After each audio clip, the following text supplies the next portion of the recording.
Hi, hello, welcome back to my channel Govind English Teacher. In this video, we are going to discuss the importance of helping verbs. Helping verbs help in many ways. So, making questions and negatives, and also we are focusing on repetition versus recurrence. So, regarding helping verbs also known as auxiliary verbs play a crucial role in constructing sentences. They assist the main verb in expressing the various nuances of action, time, and mood. So, for this session, our great speaker is here. He is none other than JVL Nasara sir, and a national international awardee. Now he is with us. He is going to share. In his previous video, he discussed something, the art of questioning. Now this is the part 2. So welcome back to my channel, sir. Please. Good morning, viewers. Yesterday we were talking about the importance of helping verbs. They are called helping verbs because they help us in many ways, like making questions, question tags, negating the other person's opinions, agreeing with other persons, and many other uses. Today, let us continue what we learned yesterday. Yesterday, I was stressing the importance of recurrence instead of repetition and revision. Recurrence means using the same helping verb in different functions. For example, let us take the example of shall. Shall I open the door? Please. It is seeking permission. You are asking the other person permission to open the door. If you say, shall I open the door? Shall I open the window? Or shall I open the cupboard? Shall I do this and do that? You are just talking about one function. But if you say, shall we go to the picnic? Then you are talking about different function. It's suggestion. So if you are careful about repetition and recurrence, you can use the helping verbs more profitably. That is what I'm stressing. So it may not be possible to talk about all the uses of all the helping verbs today. We can talk about them in our later sessions. You can use the about other helping verbs also, but please try to use them in a recurrent manner, but not in a repetitive manner. So you should know the difference between recurrence and repetition. Yesterday I talked about it. Today also I have mentioned about it. So please try to use the helping verbs recurrently, but not in a repetitive mode. Try to use one helping verb in different functions.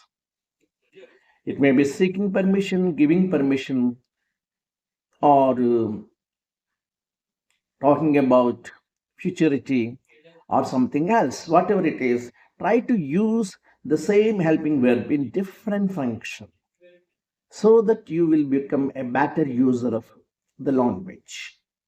Today, let us go to some other function, that is making negatives. In English, we can't make negatives without the use of helping verbs. Suppose I say, I'm a teacher, but I'm not a student. You can't say that I am a teacher and I am a student. Similarly, I'm a teacher, but I'm not a lawyer. That means when there is a helping verb, by placing not immediately after the helping verb, you can make the positive statement into a negative statement. That's very easy.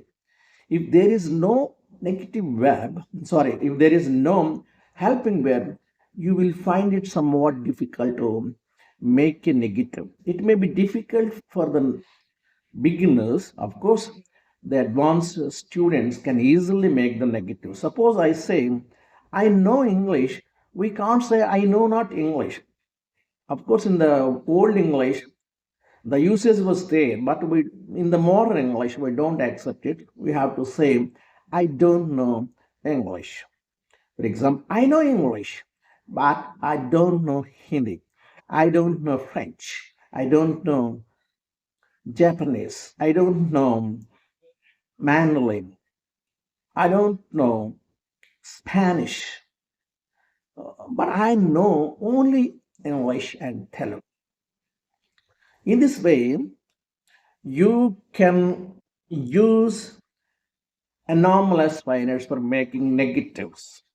I can speak English and Telugu well, but I can't speak Hindi at all. Here, you simply use the not after can. Similarly, I will go to Bombay tomorrow. What is the negative for it? I won't go to Bombay tomorrow. Will becomes won't. Of course, in written form, you say, I will not go to Bombay, but actually it sounds very bookish. So, it is contracted form is won't. Will not becomes won't. Cannot becomes can't. Shall not become shan't. Must not become mustn't. Need not becomes needn't. Shouldn't. Wouldn't. Couldn't. Like that. Okay, you have to use not immediately of auxiliary verb. So when there is no auxiliary verb, what should we do? Suppose the trick is I play cricket. What is the verb form here? Play. So that is the verb one. The verb form is one. Simply use do. I don't play cricket. Suppose the second statement is he plays cricket. So there is yes form here. The verb is form is one, okay, but there is an inflection has here. Whenever you find the word letter yes, you have to say does. He doesn't play cricket. Similarly, the question is, does he play cricket? Whenever there is yes, you have to use does, both in the question and also in the negative. This is one trick. The another one is, I played cricket yesterday. Here, what is the verb form here? Played. That is second form. There is ed form. So when it is, you find that there is ed or st form, you have to use did. I played cricket yesterday. I didn't play cricket. Most of the beginners again say I didn't play cricket. No. Did is the past tense, so you need not use played again. I didn't play cricket yesterday. I didn't go to school yesterday. Similarly, the question is, did he come to school yesterday? Did Raju come to school yesterday? Did Raghu come to? No, they didn't come to school yesterday. Okay, this is the way you have to frame questions when there are helping verbs. If there are helping verbs in the sentences themselves, you need not worry about anything. You have to just add not after the word. Similarly, if you want to make a question, he can speak English. Can he speak English? So, understanding how to use helping verbs effectively is crucial for constructing grammatically the correct and meaningful sentences in English language. Thank you for watching our channel.